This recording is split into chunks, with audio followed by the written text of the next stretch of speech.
Hi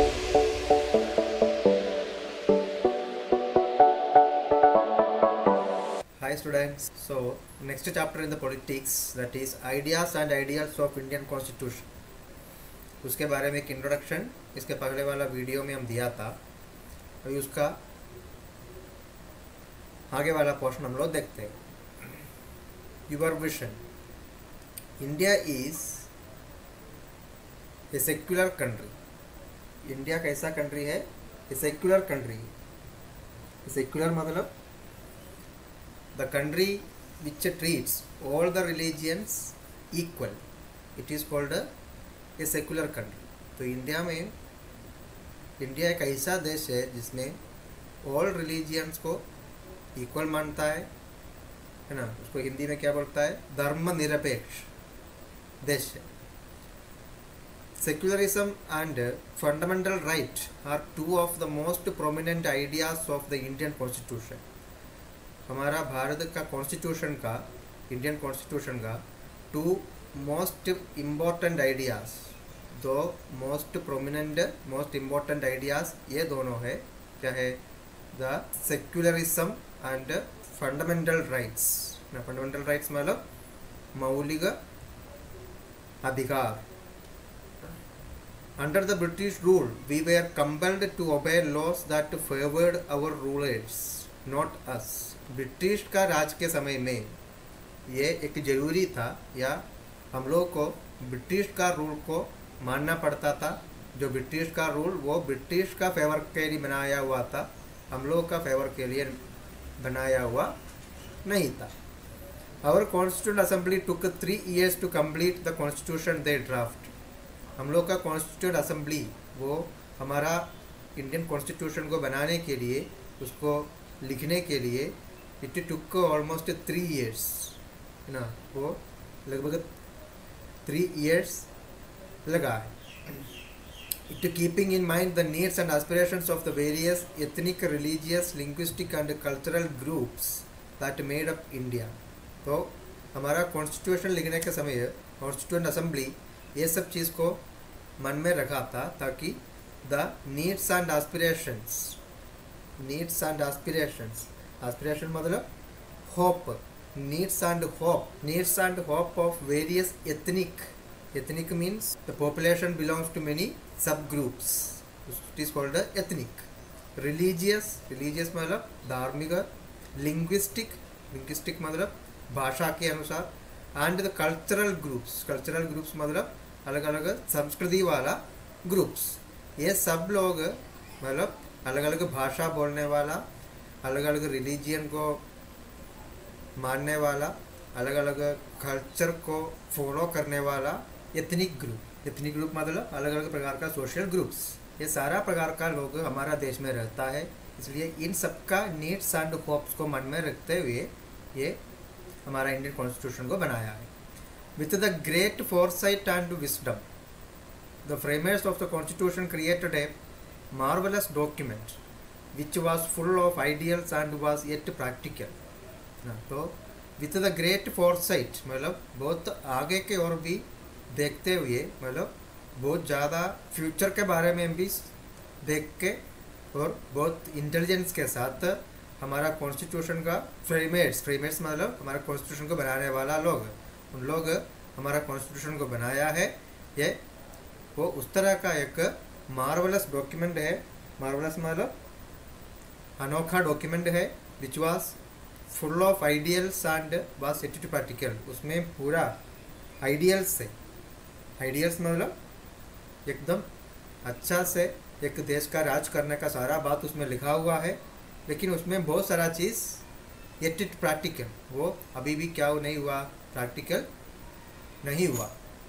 let us know मोर further. अभी हम लोग इसके बारे में ज़्यादा पढ़ते हैं।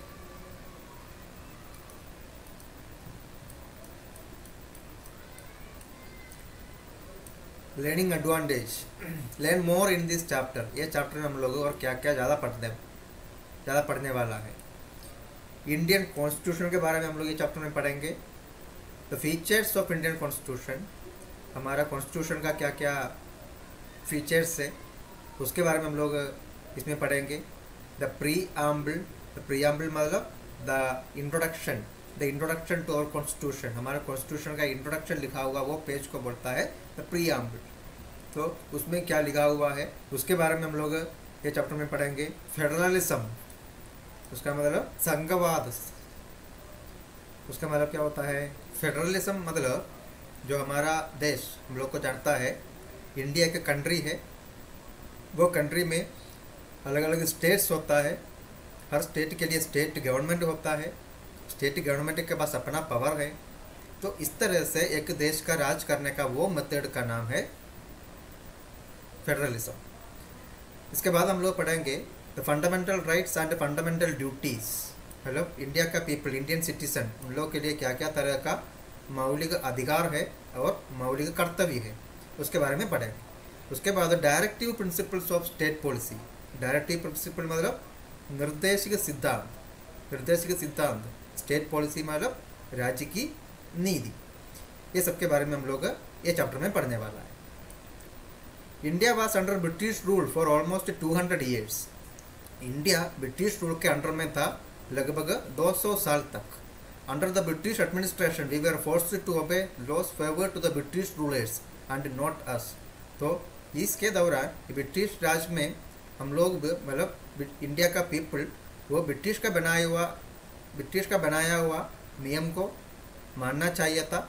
वो लॉस, वो नियम, वो ब्रिटिश के लिए ज़्यादा फेवरेबल था, लेकिन इंडियन पीपल के लिए उतना फेवरेबल नहीं था। In 1946, a group of intellectuals of India formulated the Constitution of India. 1946 में इंडिया में कुछ इंटेलेक्चुअल मतलब कुछ इंटेलिजेंट पीपल, उन लोग सब मिलकर के इंडियन कॉन्स्टिट्यूशन को बनाया है। उसका मेन पर्पस यही था to frame a law for independent India. जब इंडिया को इंडिपेंडेंस मिलेगा, मतलब इंडिया जब आज़ाद हो जाएगा, आज़ाद होने के बाद इंडिया के लिए एक नियम चाहिए, जो ऐसा नियम चाहिए वो इंडिया का पीपल के लिए ज़्यादा फेवरेबल होना चाहिए, इंडिया का पीपल का अच्छाई के लिए वो होना चाहिए। तो ये सब देखते हुए एक नियम संहिता बनाया है, वही ये Indian constitution. The constitution defines the vital and core framework of a country. हमारा कॉन्स्टिट्यूशन में the vital means important and the core means main. तो important and main structure and the framework of a country, एक country का governing या एक country वो कैसे होना चाहिए, एक कंट्री में किस तरह का गवर्नमेंट होना चाहिए, हमारा देश को अलग अलग स्टेट में डिवाइड करने का क्या ज़रूरत है, और अलग अलग स्टेट में डिवाइड करके उसमें रूलिंग कैसे किया जा सकता है, इस तरह का पूरा स्ट्रक्चर एंड फ्रेमवर्क ये सारा चीज़ इंडियन कॉन्स्टिट्यूशन में है।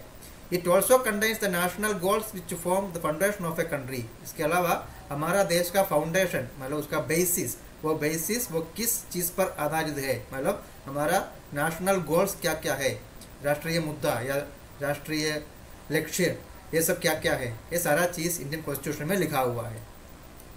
The constitution of India, the constitution was adopted by the constituent assembly of India on 26 नवंबर 1949। हमारा कॉन्स्टिट्यूशन को अडॉप्ट किया गया था या हमारा कॉन्स्टिट्यूशन को बनाया गया था वो 26 नवंबर 1949 को बनाया गया था, वो हमारा कॉन्स्टिट्यूंट असेंबली द्वारा बनाया है।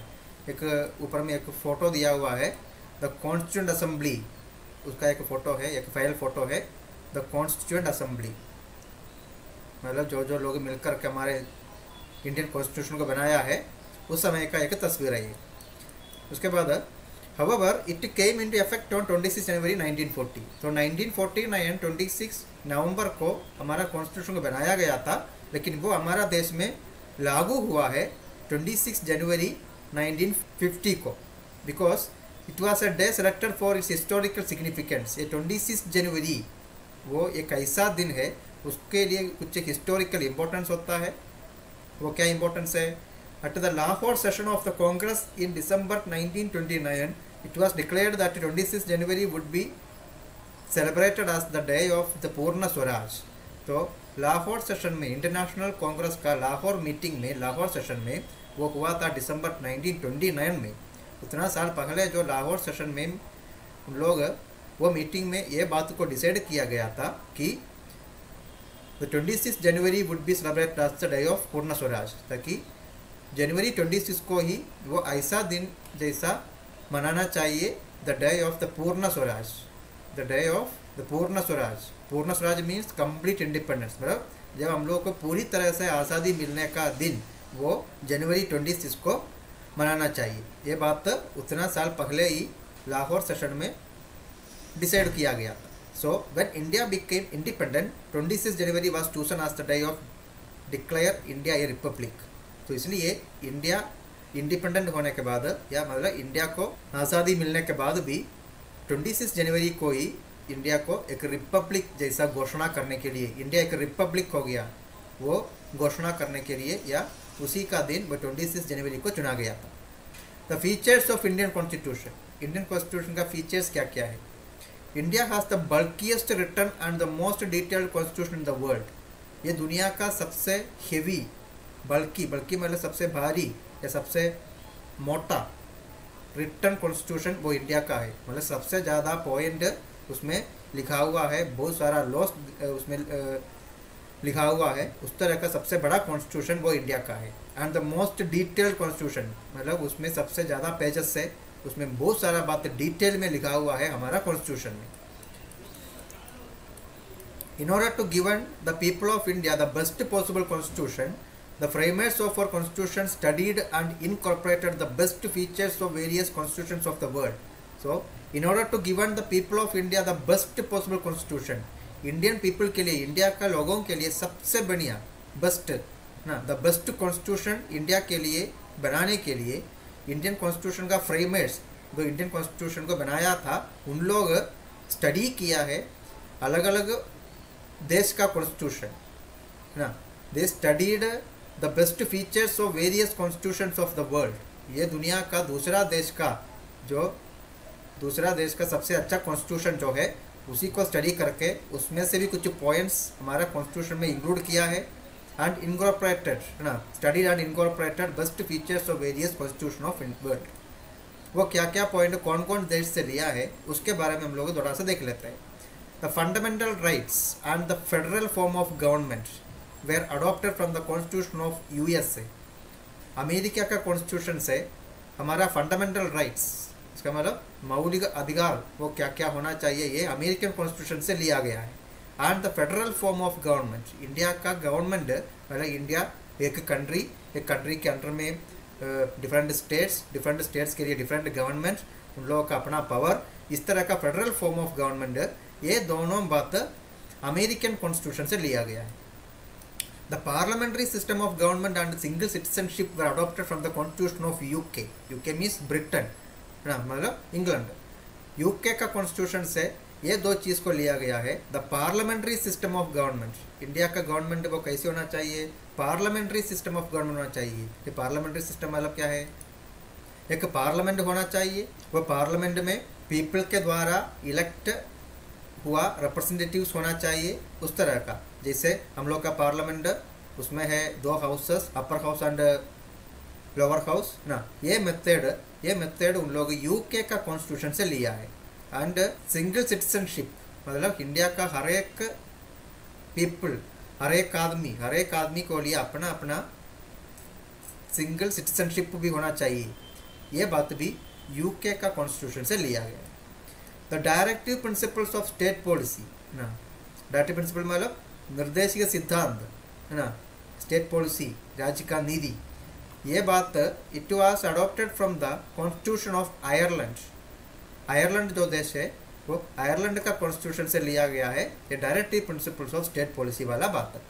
तो 5 ईयर प्लान इंडिया में होता है, एक 5 ईयर प्लान मतलब इंडिया में अलग अलग प्लान मीन्स योजनाएं बनाता है। उसमें कुछ योजना ऐसा है उसको पूरी करने का टाइम वो कितना साल का होता है, 5 साल का होता है।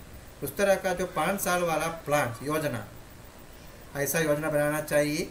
एंड फंडामेंटल ड्यूटीज मतलब मौलिक कर्तव्य, ये दो बातें लिया गया था from the constitution of the former USSR मतलब प्रेजेंटली रशिया, अभी का रशिया से, अभी उसका नाम रशिया है लेकिन उस समय वो क्या था, यूएसएसआर मतलब वो ढेर सारा देश का एक ग्रुप था उस समय, उसका कॉन्स्टिट्यूशन से लिया गया है ये 5 year plan and the fundamental duties. Indian constitution was drafted in 1949 and since then several changes have taken place in our country। तो हम लोग उसके पहले वाला पेज में भी हम लोग देखा है 1949 में ही इंडियन कॉन्स्टिट्यूशन को बनाया था, ड्राफ्ट किया था। उसके बाद भी उसमें ढेर सारा चेंजेस आया है ना, but according to the changes taking place in our country, मतलब उसके बाद हमारा देश में बहुत सारा चेंजेस हुआ है। Thus it is essential to make modification in the constitution according to the changing condition. इसलिए हमारा देश में किस तरह का परिवर्तन होता है, किस तरह का बदलाव होता है, उसी के अनुसार हमारा कॉन्स्टिट्यूशन में भी वो चेंजेस आना चाहिए। एक बार उतना पुराना ज़माना में जो इंडियन कॉन्स्टिट्यूशन को लिखा था, लेकिन ऐसा कंडीशन नहीं है आजकल, और ऐसा कंडीशन होगा भी नहीं और कुछ साल के बाद। इसलिए जैसे टाइम बदलता जा रहा है उसी के अनुसार हमारा कॉन्स्टिट्यूशन में भी उस तरह का चेंजेस होना चाहिए। मतलब हमारा कॉन्स्टिट्यूशन का जो पॉइंट है, लॉ है, नियम है, उसको अभी समय समय के अनुसार क्या करना चाहिए, मॉडिफाई करना चाहिए। This modifications are made through a procedure called amendment. इस तरह से हमारा कॉन्स्टिट्यूशन का बात है, हमारा लॉ, नियम, ये सब में कुछ ना कुछ चेंज कर सकता है अकॉर्डिंग टू टाइम, है ना। ये बात को बोलता है अमेंडमेंट बोलता है, मतलब हमारा कॉन्स्टिट्यूशन का बात को चेंज करने का वो राइट, उसको बोलता है amendment. An amendment can be defined as a change in the provision of the constitution through an act. तो इंडियन कॉन्स्टिट्यूशन का कोई भी एक प्रोविजन में अगर किसी भी तरह का चेंजेस लाना है तो एक एक्ट बनाना चाहिए, एक नियम बनाना चाहिए। मतलब वो इंडिया का गवर्नमेंट द्वारा, गवर्नमेंट में जो रिप्रेजेंटेटिव्स है, रिप्रेजेंटेटिव पीपल है, उन लोग द्वारा नियम बनाना चाहिए। वो गवर्नमेंट द्वारा वो नियम को पास होना चाहिए, तब वो कॉन्स्टिट्यूशन वाला वो बात पर कुछ मॉडिफिकेशन हो सकता है। Amendments how to be passed by both the houses of parliament. ये इस तरह से जो बनाने वाला अमेंडमेंट, ये हमारा गवर्नमेंट का मतलब पार्लियामेंट का दोनों हाउस, बोथ हाउस मतलब upper house and lower house, upper house lower house मतलब राज्यसभा एंड लोकसभा, ये दोनों हाउस में वो नियम को पास होना चाहिए and must be approved by the president. उसके बाद इंडियन प्रेसिडेंट भी उसको क्या करना चाहिए, अप्रूव करना चाहिए। उसके बाद वो क्या बनेगा, एक अमेंडमेंट बनेगा, या उसके अनुसार हमारा जो नियम है पहले से उसमें कुछ बदलाव आ सकता है। When our constitution was adopted, it has 395 articles। जब हमारा कॉन्स्टिट्यूशन, इंडियन कॉन्स्टिट्यूशन जब अडोप्ट हुआ था, मतलब जब वो इंडिया में लागू हुआ था, उस समय 395 आर्टिकल्स था उसमें। हमारे कॉन्स्टिट्यूशन में 395 आर्टिकल्स एंड 8 शेड्यूल, है ना। उसके बाद लेकिन नाउ अभी it has more than 400 articles. अभी उसमें कितना आर्टिकल आ गया, मोर दैन 400 आर्टिकल आ गया। मतलब उसके बाद जैसे जैसे साल बिता गया, या जैसे जैसे ये दुनिया में, पूरा वर्ल्ड में, हमारा देश में भी, वो इंडिया में भी ढेर सारा चेंजेस हुआ है, उसके अनुसार इंडियन कॉन्स्टिट्यूशन का भी लॉ, उसका जो आर्टिकल्स है, आर्टिकल्स में कुछ कुछ बदलाव लाना पड़ा। और इसलिए पहले 395 था, लेकिन अभी मोर दैन 400 आर्टिकल्स है, और पहले 8 शेड्यूल था, अभी 12 शेड्यूल्स है, एंड ओवर 100 अमेंडमेंट्स, है ना। इसके दौरान मतलब 1950 के बाद 100 से ज़्यादा अमेंडमेंट्स मतलब मॉडिफिकेशंस भी बनाया गया था। Then next, the preamble. The preamble is an introductory document which explains the goal of the government. हमारा गवर्नमेंट का क्या गोल है, क्या उद्देश्य है, लक्ष्य है, मुद्दा है, यह सब कुछ बताने वाला, एक्सप्लेन करने वाला एक इंट्रोडक्टरी डॉक्यूमेंट, हमारा कॉन्स्टिट्यूशन का इंट्रोडक्शन, ऐसा बोल सकता है प्रीएम्बल को। It states the AIIMS and objectives of the constitution. उसमें हमारा कॉन्स्टिट्यूशन का एम क्या है, ऑब्जेक्टिव क्या है, मतलब उद्देश्य क्या है, ये सब के बारे में उसमें लिखा हुआ है।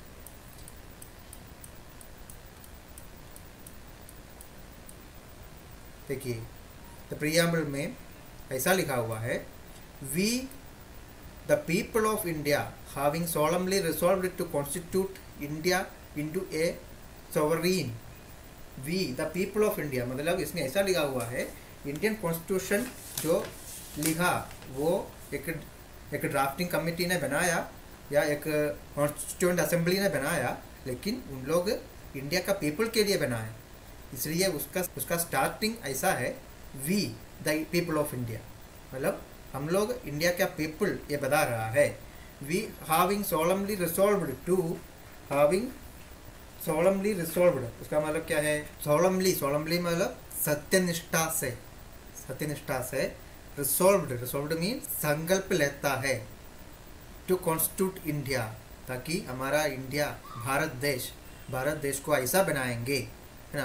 कैसे? इंडू ए सोवरीन, सोवरीन मतलब विच पोसेस द सुप्रीम और अल्टीमेट पावर। इंडिया को एक इंडिपेंडेंट, एक अल्टीमेट पावर वाला एक देश बनाएंगे। और सोशलिस्ट, सोशलिस्ट मतलब समाजवादी, समाजवादी मतलब एक सोसाइटी का जो भी लोग है, हर सेक्शन है, हर सेक्शन को इक्वल राइट्स मिलने वाला, इक्वल मानने वाला, ऐसा देश बनाएंगे। देन नेक्स्ट सेक्युलर, सेक्युलर का मतलब धर्म निरपेक्ष, मतलब हर रिलीजियन को इक्वल मानने वाला, सारा रिलीजियन को इक्वल मानने वाला एक देश। डेमोक्रेटिक रिपब्लिक, डेमोक्रेटिक रिपब्लिक मतलब लोकतंत्र, लोकतंत्र पर आधारित ऐसा एक देश बनाएंगे। And to secure to all its citizen, ऐसा देश में वो देश का सारा सिटीजन को ये बात सिक्योर करेंगे, मतलब इंश्योर करेंगे। वो क्या क्या है? जस्टिस, हर सिटीजन को जस्टिस मिलेगा। जस्टिस मतलब न्याय, न्याय मतलब वो इस तरह से क्या क्या है? सोशल जस्टिस, सोशल जस्टिस मतलब सामाजिक न्याय। इकोनॉमिकली भी जस्टिस मिलेगा, आर्थिक रूप से भी justice. And political justice, political justice मतलब राजनीतिक रूप से, राजनीतिक रूप से भी इंडिया का हर सिटीजन को वो क्या मिलेगा? Justice. And liberty, liberty of thought, India का हर सिटीजन को लिबर्टी, लिबर्टी माने फ्रीडम, आज़ादी। The freedom of thought, thought माने अपना विचार, अपना सोच, उसके लिए पूरा सिटीजन को अपना क्या होता है? लिबर्टी मिलेगा। लिबर्टी माने आज़ादी है।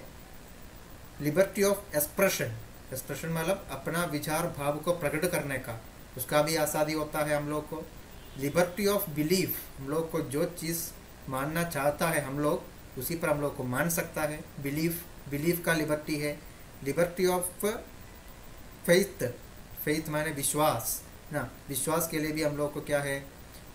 आज़ाद है। एंड वर्शिप, वर्शिप माने पूजा करना या आराधना करना ना, या मतलब जो भी रिलीजियन का गॉड या कुछ भी हो, उसको हम लोग को वर्शिप करने का पूरा फ्रीडम है। तो इंडिया का हर सिटीजन को इस तरह का पूरा लिबर्टी मिलता है या आज़ादी मिलता है, हम लोग को अपना तरीका से अच्छा से जीने का। Then equality, equality of status, status equal. India में जो भी पीपल रहता है, लोग में कोई भी स्टेटस डिफरेंस नहीं होता है। मतलब इंडिया में ऐसा कोई कुछ भी नहीं है लो status and high status.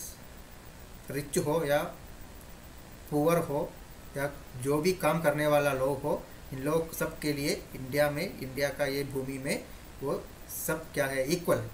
And opportunity, equality of opportunity, हम सबको इंडिया में जॉब करने का अपॉर्चुनिटी है। जैसे जॉब करने का हम लोग का पास जो कैपेसिटी है, जो काम करने आता है, वो जॉब करने का वो अपॉर्चुनिटी भी इक्वली हम लोग को मिलेगा, इंडियन सिटीजन को मिलेगा। And to promote among them all, हम लोग को इंडिया में, इंडिया का पीपल के बीच में हम लोग को क्या हो सकता है? हम लोग एक इंडिया का सिटीजन होते हुए हम लोग दूसरा के सामने गिरना नहीं चाहिए, मतलब गिरा हुआ नहीं होता है। हम सबको बाकी हर सिटीजन के जैसा इम्पोर्टेंस होता है हमारा देश में। इस तरह का इक्वालिटी हम लोग को ये देश में मिलता है। द नेक्स्ट बात है फ्रेटर्निटी, फ्रेटर्निटी भी इंडियन कॉन्स्टिट्यूशन हम लोग के लिए अश्योर करता है। Fraternity assuring the dignity of the individual, fraternity मतलब क्या होता है? इंडिविजुअल का डिग्निटी ना। ये फ्रेटर्निटी मतलब फ्रेंडशिप एंड म्यूचुअल सपोर्ट, मतलब आपस में सौहार्द रूप से रहना है और एक आदमी दूसरा आदमी को क्या भी करना है? हेल्प एंड सपोर्ट भी करना है। ये बात है the fraternity. It assuring the dignity of the individual, उसी के अनुसार हर एक इंडिविजुअल को अपना अपना डिग्निटी, अपना अपना मान, स्वाभिमान, ये सब भी ये चीज़ को इंडियन कॉन्स्टिट्यूशन इंडिया का सिटीजन को क्या कर देता है? अश्योर कर देता है। And the unity and integrity of the nation, इसके जरिए एक देश होकर के हमारा देश का unity and integrity, Ekta and ऐक्य, ये दोनों बात को प्रमोट करना चाहिए इंडिया का पीपल।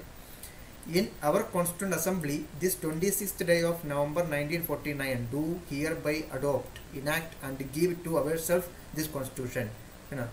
हमारा कॉन्स्टिट्यूंट असेंबली जो कॉन्स्टिट्यूशन बनाया है वो constituent assembly this 26th day of November 1949 नवंबर 26 को डू हियर बाई अडोप्ट, हमारा कॉन्स्टिट्यूशन को अडोप्ट किया है। अडोप्ट किया मतलब लीगली टेक, मतलब नियमित रूप से उसको एक देश का नियम बनाना, उसको बोलता है adopt. And enact, enact means make law, ये इंडिया का नियम है। And give to our self this constitution, और हम लोग के लिए ना, मतलब इंडिया का पीपल के लिए एक कॉन्स्टिट्यूशन दे रहा है। ऑन विच डेट 1949 नवंबर 26 को। Okay, the term socialist and secular were added to the original preamble by the 42nd Amendment Act of 1776। तो ओरिजिनली ये प्रियम्बल में ये दो वर्ड नहीं था। दो वर्ड मतलब the word socialist and secular, ये दो शब्द ओरिजिनली प्रियम्बल में नहीं था। ये दो शब्द भी प्रियम्बल में ऐड किया गया था। कब? 1976 में 42nd अमेंडमेंट एक्ट के अनुसार, मतलब वो भी एक अमेंडमेंट द्वारा मॉडिफाई किया गया है। ये दो शब्द इंक्लूड किया हुआ है हमारा इंडियन कॉन्स्टिट्यूशन का ये प्रियम्बल में। देखिए doctor BR Ambedkar, doctor Rajendra Prasad, ये सब है इंडियन कॉन्स्टिट्यूशन का makers, the framers, eminent members of the constituent assembly. Indian constituent assembly का इम्पोर्टेंट मेंबर्स ये दो है।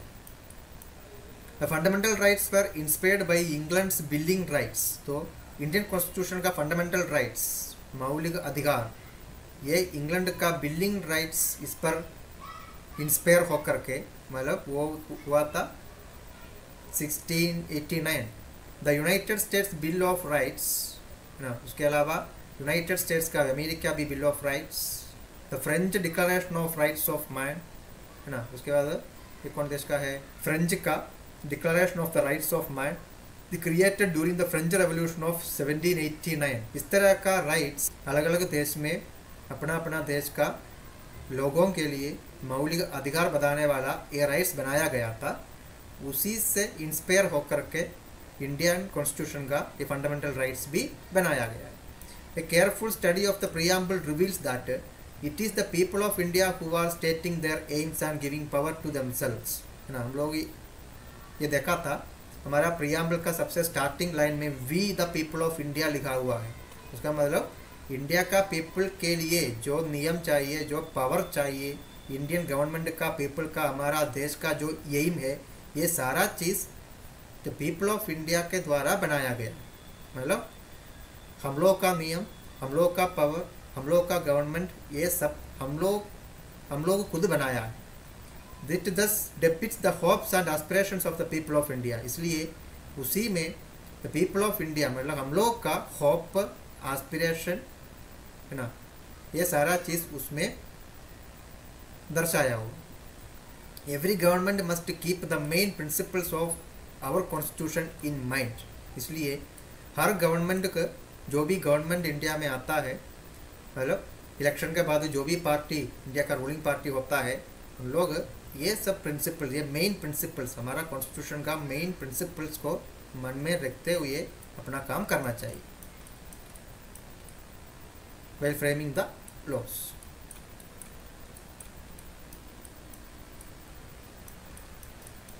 ना वो मतलब इसका मतलब जो भी गवर्नमेंट इंडिया में आता है, हर इलेक्शन के बाद जो भी पॉलिटिकल पार्टी अपना गवर्नमेंट बनाता है, उन लोगों का गवर्नमेंट के समय में जो भी लॉ, नियम वगैरह बनाता है, ये इंडियन कॉन्स्टिट्यूशन का प्रिंसिपल को मन में रखते हुए बनाना चाहिए। Let us read about some such principles. उस तरह का कुछ प्रिंसिपल्स के बारे में अभी हम लोग पढ़ते हैं। सबसे पहले sovereignty. Sovereign means the supreme और इंडिपेंडेंट, है ना। सोवरेन मीन्स क्या होता है? सुप्रीम और इंडिपेंडेंट, मतलब एक आज़ाद देश है और उसका पावर सुप्रीम है, सुप्रीम मतलब, और दूसरा देश के अंडर में नहीं, उसका अपना पावर होता है। India is a sovereign entity. India एक ऐसा देश है, एक सोवरीन देश। Sovereignty is the freedom to govern one self with in a territory. तो सोवरीनिटी मतलब it is the freedom to govern one self with in a territory. एक territory के अंदर में जो लोग हैं उन लोगों को अपना गवर्नमेंट बनाने का freedom, and to be free from any external controls, मतलब किसी भी बाहरी कंट्रोल से वो देश का लोग क्या है, आज़ाद है। मतलब बाहर का कोई भी चीज़, कोई भी देश ये देश पर क्या नहीं कर सकता है, अपना कंट्रोल नहीं कर सकता है। ऐसा जो सिचुएशन है, वो कंडीशन है, उसी को बोलता है, क्या बोलता है, sovereignty. All Indians are free to govern themselves. So all Indians, India का सारा पीपल को ये राइट है, जो उन लोगों के ऊपर जो राज करना है या उन लोगों का गवर्नमेंट किसने बनाना है, ये चूज़ करने का राइट इंडिया का हर एक सिटीजन को होता है। एंड टू मेक लॉस, या जो नियम वगैरह अपना फेवर के लिए, मतलब इंडियन पीपल का फेवर के लिए जैसे नियम बनाना है, उसका भी राइट होता है। ये सबके लिए all are free, all Indians are free, ये सबके लिए हमारा देश का हर लोग आज़ाद है। There should be not external interference of any kind in the functioning of the government. India के अंदर में जो गवर्नमेंट का काम, गवर्नमेंट का फंक्शनिंग, उस पर किसी भी तरह का बाहरी इंटरफेरेंस, एक्सटर्नल इंटरफेरेंस मतलब बाहर का कोई भी देश या कोई भी पावर इस पर इंटरफियर नहीं कर सकता है इंडिया का इंटरनल मैटर्स पर। द नेक्स्ट बात क्या है, socialism. It means that everyone must enjoy social and economic equality. India का हर सिटीजन, हर पीपल को ये मिलने का राइट है, अधिकार है, the social and economic equality. मतलब एक सोसाइटी में हर आदमी इक्वल होना चाहिए, इकोनॉमिकली भी इक्वल होना चाहिए। मतलब वहाँ पर ऐसा किसी भी तरह का डिस्क्रिमिनेशन नहीं होना चाहिए। Under social equality everyone must have equal status and opportunities ना। सोशल इक्वालिटी का मीनिंग ये हुआ है, उसके अनुसार everyone must have equal status. India का हर सिटीजन को इक्वल स्टेटस होता है, इक्वल अपॉर्चुनिटी होता है, मतलब जो भी जॉब करने का या कोई भी काम करने का अपॉर्चुनिटी वो भी इक्वल होता है। Next, economic equality. Economic equality refers to equitable distribution of wealth and a decent standard of living for all। उसका मतलब यही है, इंडिया जो देश है, देश में जो वेल्थ है, धन है, ये धन इंडिया का पीपल के बीच में इक्वली बांटना चाहिए, डिस्ट्रीब्यूट करना चाहिए। And a decent standard of living for all. उसी तरह इंडिया का हर सिटीजन का लिविंग स्टैंडर्ड, एक डिसेंट स्टैंडर्ड मिलना चाहिए। डिसेंट मतलब नॉट बैड, नॉट बैड मतलब बैड लिविंग स्टैंडर्ड्स वाला कोई भी पीपल इंडिया में नहीं होना चाहिए। इंडिया का वेल्थ, जो धन, जो पैसा इंडिया में है, वो उसी के लिए यूटिलाइज करना चाहिए। Our society is an unequal society. हम लोग का सोसाइटी है वो इनइक्वल सोसाइटी है। इनइक्वल सोसाइटी होने का मतलब हमारा सोसाइटी का हर पीपल का स्टैंडर्ड लेवल ये सब इक्वल नहीं होता है ना। Rich and poor, educated and uneducated, the discrimination on the basis of the caste, ये सारा चीज़ अभी भी इंडिया का सोसाइटी में है। There exist a wide gap between the rich and the poor ना, specially rich people and poor people. Rich और poor के बीच में बहुत बड़ा गैप है। जो रिच है वो बहुत ज़्यादा रिच है, जो पुअर है वो बहुत ज़्यादा पुअर होता है। Thus the poor are caught in a vicious cycle of poverty. तो इसका मतलब गरीब लोग, उन लोग ये गरीबी का एक विशियस साइकिल में पकड़ा हुआ है। विशियस साइकिल मतलब वो ऐसा इवेंट्स है जो ग्रेजुअली वो डाउनवर्ड में जाता है, मतलब डिक्रीज हो जाता है। यहाँ पर ये वर्ड यूज़ करने का मतलब यह है, इंडिया में जो गरीब लोग हैं, जो पुअर लोग हैं, उन लोगों का पॉवर्टी, गरीबी वो एज द टाइम पासस वो इंक्रीज होते जा रहा है। मतलब अभी जो गरीब था वो आगे जाके और ज़्यादा गरीबी में चला जाता है। इस तरह का कंडीशन होता है इंडिया में। For the proper development of our country it is important to bridge the gap between the rich and the poor. इसलिए हमारा देश का डेवलपमेंट बढ़िया तरीक़ा से होने के लिए ये रिच एंड पुअर के बीच में जो गैप है उसके बीच में एक ब्रिज होना चाहिए। मतलब ये दोनों को क्या होना चाहिए, एक कनेक्शन होना चाहिए। जो ज़्यादा रिच लोग हैं उन लोगों का धन वो गरीब लोगों में आना चाहिए ताकि उन लोग का भी लिविंग स्टैंडर्ड द्वारा डेवलप हो, है ना। उसी तरह it will help to achieve both social and economic equality. उसी तरह ये बात जो गरीब लोगों को भी अपना social and economic equality achieve करने में वो हेल्प करेगा। ऐसा करेगा तबे क्या बोल सकता है हमारा कंट्री एक सोशलिस्ट कंट्री, वो ऐसा बोल सकता है। देन नेक्स्ट बात क्या है, secularism. The preamble states that India is a secular country. Preamble Indian constitution का प्रीएम्बल ये कहता है इंडिया वो एक सेक्युलर कंट्री है। This means that there will be no state religion. उसका मतलब ऐसा होता है इंडिया के लिए एक कॉमन रिलीजन नहीं है, या इंडिया एक रिलीजन बेस्ड नेशन नहीं है। Okay, all religions will be treated equally. India में जितना भी रिलीजियन है, जितना भी रिलीजियन को मानने वाला लोग है, इन सबको इक्वल मानना चाहिए। इक्वली इन लोग के साथ क्या करना चाहिए, व्यवहार करना चाहिए। The constitution also guarantees the right to freedom of religion. हमारा कॉन्स्टिट्यूशन में भी ये बात दिया हुआ है। हमारा कॉन्स्टिट्यूशन इंडियन सिटीजन को ये गारंटी देता है आप लोगों को कोई भी रिलीजियन में विश्वास कर सकता है, कोई भी धर्म को मान सकता है।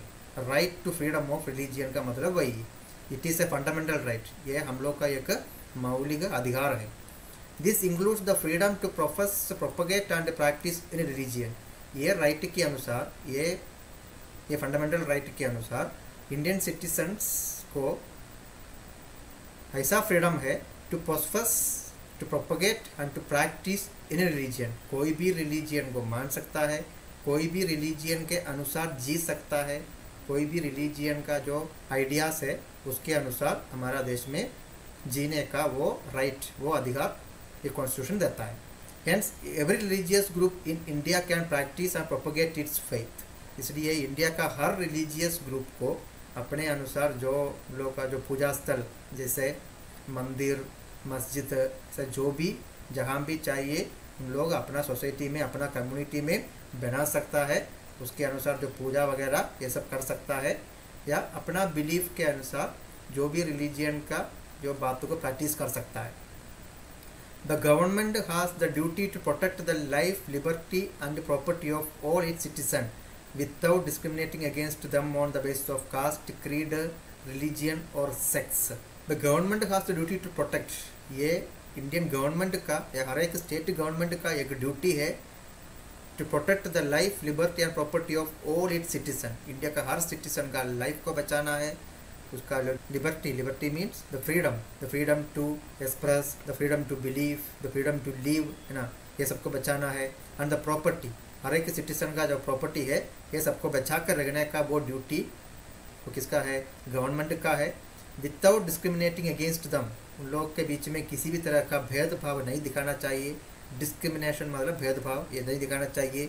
On the basis of caste, उसका मतलब जो उन लोग का जात है, जात के अनुसार किसी भेदभाव नहीं चाहिए।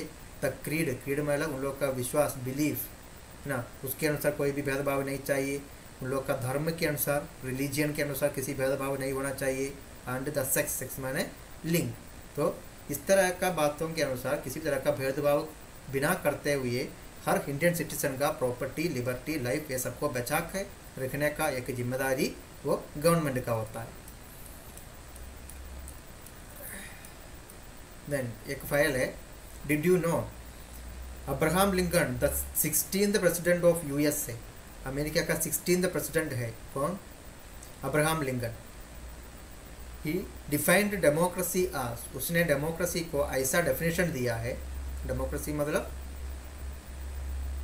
लोकतंत्र, लोकतंत्र को ऐसा डेफिनेशन दिया है the government of the people, वो ऐसा गवर्नमेंट है, government of the people, of the people मतलब लोगों का government, by the people, by the people मतलब लोगों के द्वारा बनाया हुआ government, and for the people, लोगों के लिए काम करने वाला गवर्नमेंट। इस तरह का डेफिनेशन दिया था डेमोक्रेसी के लिए। वो कौन दिया है?